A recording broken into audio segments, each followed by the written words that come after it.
Welcome to AETCM, the emergency medicine channel. Today we are discussing about an important clinical topic, lab investigation, that is complete blood count. We will see what all things comes in complete blood count, and we will interpret each one, especially in emergency room, how to interpret complete blood count we will see.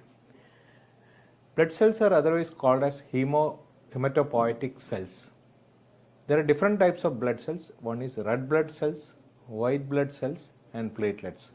Red blood cells are otherwise called as hemoglobin or RBCs. They carry oxygen from lungs to various parts of the body and supplies oxygen to that area. WBCs or white blood cells, they try to prevent infection. They help to resist against an infection in our body. Platelets, they produce platelet plugs and prevent bleeding from our body. So all these things are together called as hematopoietic cells or hemocytes or hematocytes. Around 40 to 45% of the blood tissue volume is these blood cells, and remaining 55 to 60% of volume is plasma. So blood contains blood cells and plasma. The volume percentage of blood cells in the blood, that is hematocrit, is measured by centrifuge or flow cytometry and is 45% of the cells of total volume in males and 40% in females. So you can see here picture, there are different types of blood cells. You can see RBCs or erythrocytes. In WBC you can see basophils, eosinophils, neutrophils, lymphocytes, monocytes. Again in platelets also can be seen in this. Basophils, eosinophils, neutrophils together called as granulocytes. Lymphocytes and monocytes together called as agranulocytes. Totally all these things together called as leukocytes or white blood cells. Now we will see what is anemia. Anemia is a condition where the RBCs are low and the number of RBC or hemoglobin is low. The oxygen carrying capacity can be reduced when there is anemia. So anemia definitions are for different ages, it is different. Hemoglobin less than 13 gram per deciliter in men more than 15 years old. Hemoglobin less than 12 gram per deciliter in non-pregnant women more than 15 years old or adolescents aged 12 to 14. Hemoglobin less than 11.5 gram per deciliter in children aged 5 to 11 years. Hemoglobin less than 11 gram per deciliter in children aged 6 to 59 months. So this is the definition of anemia given by WHO. Whatever it is, when the patient is having anemic, the oxygen carrying capacity is reduced. So patients who is having anemia can have some symptoms because of anemia, but all these symptoms can be aggravated if there is lung or heart disease. So the anemia definition is, even if the anemia definition is like this, patients who is having heart disease or lung disease, even on a higher percentage of hemoglobin itself, they can have symptoms. We can see now the common cause of anemia. One of the commonest cause for anemia is blood loss, whether it is acute blood loss or chronic blood loss. Blood loss is a major cause for anemia. Then bone marrow failure, bone marrow infiltration by various diseases, B12, folic acid deficiency, chronic illness induced bone marrow suppression, chronic blood loss, hemolysis, renal failure, where erythropoietin is produced. Erythropoietin deficiency can lead to anemia. Folic acid deficiency, chronic GI bleed, worm infestation, hypothyroidism, iron deficiency, all these conditions can lead to anemia. So when we get a anemia case, we should actually take detailed history to know what is the mechanism behind anemia, and lab investigation may tell you what are the probable mechanism for anemia. So here you can see different types of size of cell, size and color of cell. We can morphologically categorize this anemia. So microcytic anemia, normocytic anemia, Macrocytic anemia. Microcytic means small cells. Normocytic means normal cells. Macrocytic means larger cells. That all depends on what is the MCV of this blood picture. MCV less than 80 is microcytic. Normal MCV is 80 to 100. When the MCV is more than 100, we can call it as macrocytic. So when we have patients who is having anemia, normally we classify them into microcytic hypochromic, normocytic normochromic, macrocytic anemia. Hypochromic means the color of the blood cells are reduced. That normally occurs in iron deficiency anemia. So microcytic hypochromia means the size is reduced, the color is reduced. Both are classical features of iron deficiency anemia. So if you have a microcytic hypochromic anemia, MCV, MCH, MCHC all are decreased. So the size of the cell is reduced, color of the cell is reduced. Commonest cause for that is iron deficiency anemia. Other causes are thalassemia, sideroblastic anemia, chronic disease induced anemia, lead poisoning. Now you can see normocytic normochromic anemia. That means the size of the cell is normal, color of the cell is normal, still the patient is having anemia. So conditions are hemolytic anemia, acute blood loss. Immediately after blood loss, you can have same picture, blood picture, but after sometimes it will become microcytic because of the iron deficiency. Bone marrow failure by chemotherapy or cancer infiltrates, renal disease, all can produce normocytic normochromic anemia. Macrocytic anemia means the MCV, MCH is increased, MCHC is normal. Vitamin B12 deficiency and folic acid deficiency is one of the major conditions which can produce large cells anemia. Okay. So that is because the immature cells are coming to peripheral circulation. Immature cells are actually larger. So MCV is larger. They are prone for hemolysis. Other conditions are aplastic anemia, non-megaloblastic anemia due to alcohol use, liver diseases, myelodysplasia. All these things can have macrocytic anemia. So basically anemia is differentiated into microcytic hypochromic, normocytic normochromic and macrocytosis. So whenever we have low hemoglobin, in some patients if we are seeing HB is low, immediately we have to look for the MCV, MCH, MCHC in these patients. So you can get a probable diagnosis from this itself. So that is very useful. Remember, normocytic means MCV is 80 to 100. Microcytic means MCV less than 80. If MCV is more than 100, we should suspect macrocytic anemia. In a patient, for example, in a patient who is having chronic blood loss from the intestine, like black stools are there. If you see the patient and if patient is having clinical findings of anemia, HB may be low, 8 or 10. If you see the MCV, it is low. That means most probably he is having iron deficiency anemia. Or somebody is not taking non-vegetarian diet, chronic vegetarian diet. This patient can have B12 deficiency. So if you check the patient's blood, there may be anemia, and most probably this will have MCV more than 100. So we have to make a diagnosis of B12 deficiency. So these are the simple ways to diagnose anemia in emergency room. These MCV, MCH, MCHC or RDW, that is red cell distribution width, all are called as red blood cell indices. So whenever we take a complete blood count picture in a computer printout, you can see all these things. So they have got importance only when there is anemia. So if there is anemia, MCV, MCH, MCHC and RDW, all these things are important. Otherwise they are not that important in clinical practice. But whenever the patient is having anemia, you have to look all these things: MCV, MCH, MCHC. MCV is mean corpuscular volume.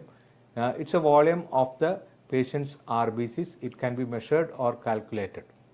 MCH is mean corpuscular hemoglobin. It's an average hemoglobin content in an RBC.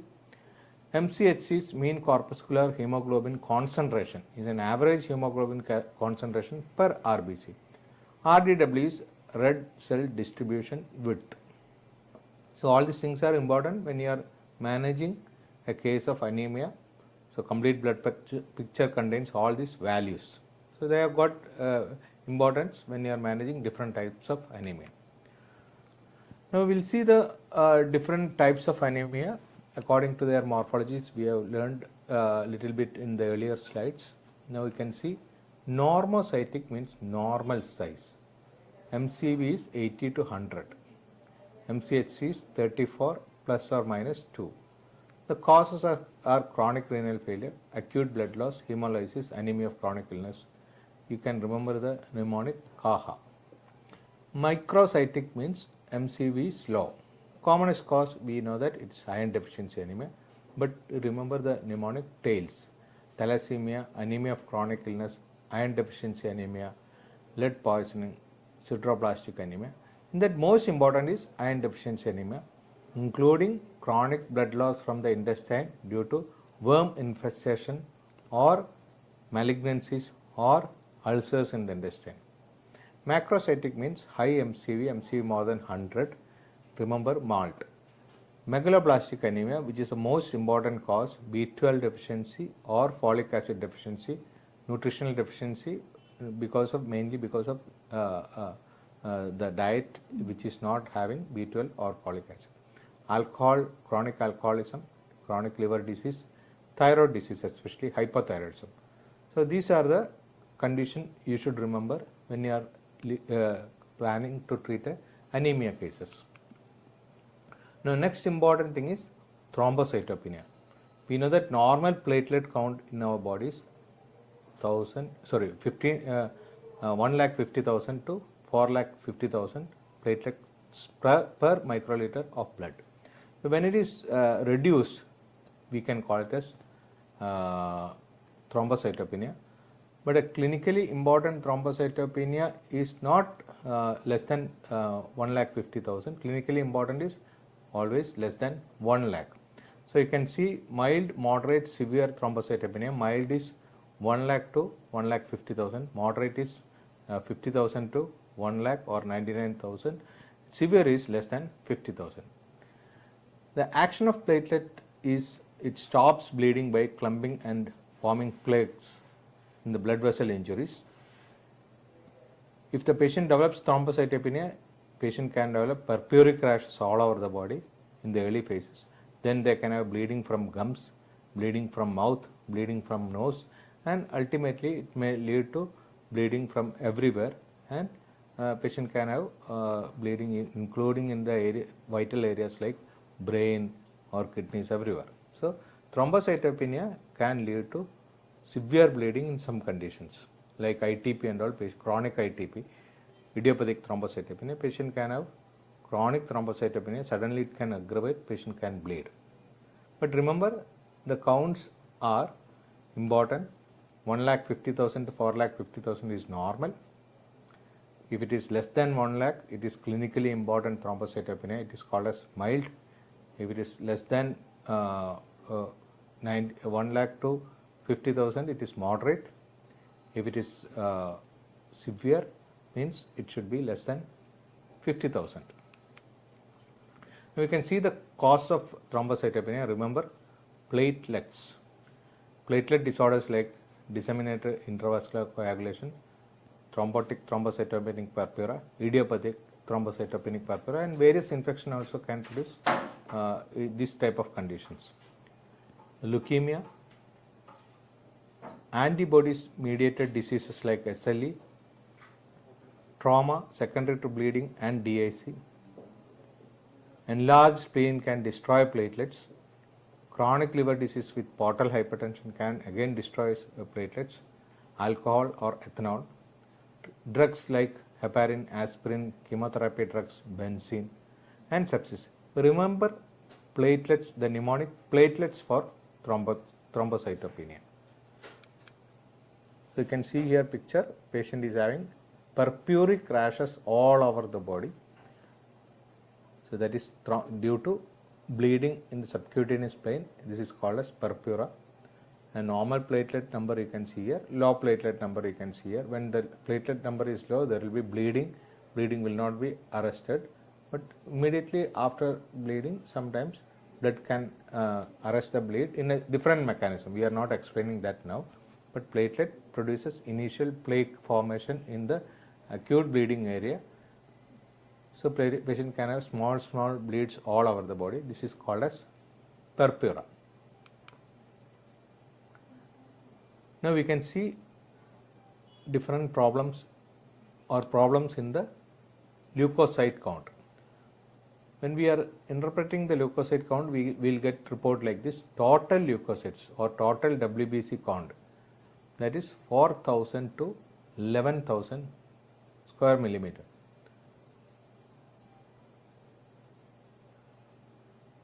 Differential counts can be neutrophil 2,000 to 7,500 cubic millimeter, lymphocytes 1,500 to 400 cubic millimeter, monocytes 200 to 800, eosinophils 40 to 400, basophils 10 to 100. So these are differential counts. So neutrophils, lymphocytes, monocytes, basophils or eosinophils all come under total counts. You can see the picture here.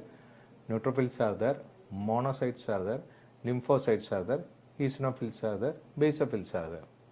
So the counts are very important. Whenever you have a infection or inflammation in any patient, normally counts will elevate. If it is a bacterial infection, neutrophil counts are increasing. Mostly if it is a viral infection, lymphocytes can be elevated. Sometimes neutrophils can reduce. Now we can see the abnormalities in neutrophil counts. Neutrophilia means increased WBC count. Neutropenia means low WBC count. The conditions which can produce neutrophilia or increased WBC count or the WBC count more than 11,000, they are common conditions are inflammations, infections, mainly bacterial or fungal. Typhoid is a bacterial infection, but neutrophilia is not a feature of typhoid. Infarctions like myocardial infarction, pulmonary infarction, malignancy like tumors, lymphoma, myeloproliferative diseases like leukemia, polycythemia. Leukemia and all the counts will be very high, more than 50,000. You can see total blood count can be 50,000. Another condition is leukemoid reaction. Leukemoid reaction means the blood counts are elevated, but there is no malignant cells. They are related to some inflammations. Sometimes inflammation can induce bone marrow overproduction. The count can elevate very fast, and it may be resembling leukemia. This is called as leukemoid reaction. Physiological, during pregnancy also we can have increased blood count. Neutropenia means low blood count, low WBC count. It's mainly occurring viral infection, bacterial infection like typhoid, brucellosis, rickettsia, TB. Sometimes bone marrow infiltration can occur, severe sepsis, and most of the viral infections can have some amount of low WBC count or neutropenia. Severe neutropenia is not explained in all viral fevers. Very rarely viral fever can produce severe neutropenia. Bone marrow infiltration, malignancy, TB, sarcoidosis all can have. Alcohol can have neutropenia. Connective tissue disorders like SLE, RA and all can have neutropenia. Drugs like penicillamine, naproxen, chloroquine, methotrexate is very important. If we are giving methotrexate in higher doses or folic acid is not given with methotrexate, patient can have neutropenia. Carbamazole, propyl thiouracil, phenytoin, sodium valproate, carbamazepine, amitriptyline, captopril, enalapril. They are not very common, but rarely it can produce. Nifedipine, penicillins, cephalosporins, sulfadoxine, pyrimethamine, dapsone, sidovudine. That most important drugs we should know is methotrexate, carbamazole, propyl thiouracil, phenytoin, sodium valproate. Whenever we are treating patients with these drugs, always remember to check the WBC count. Neutropenia can produce a problem in this type of patients. Now, neutropenia is further classified into according to their severity, according to the numbers. Normally, absolute neutrophil count is more than 1,500 cubic millimeter. It's normal.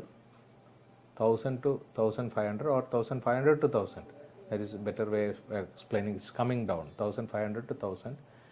less chances of infection, 1000 to 500, possibility of infection, less than 500, high chance of infection, endogenous microbial flora, especially in the mouth, can also cause infection.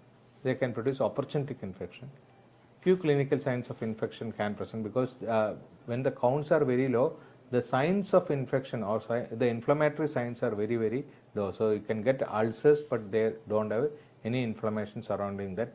Non-inflammatory oral ulcers, but they are painful. You may not see the pus in that this one, or inflammatory signs are not there. So that is a classical feature of neutropenic ulcers. So we have to treat the patient with antibiotic if we are suspecting infection, antibiotic or antifungal treatment.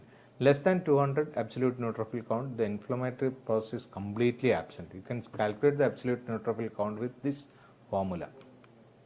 Now another important thing is in complete blood count is many patients you can see eosinophilia. You remember the mnemonic allergics. Allergic is allergy, Addison disease, lymphoma, L-tryptophan, eczema, respiratory diseases, gastroenteritis, infestations like parasitic or fungal, collagen vascular diseases. So these are the causes for eosinophilia. Normally in a complete blood count you can see 7%, less than 7% is what we see routinely. If it is more than 7%, if the patient is having any of these features only, we should investigate. Otherwise some patients can have more than 7, 8 or 9. But if they have symptoms, mostly we have to think about these conditions. And that most important condition is allergy only. So remember the mnemonic allergics.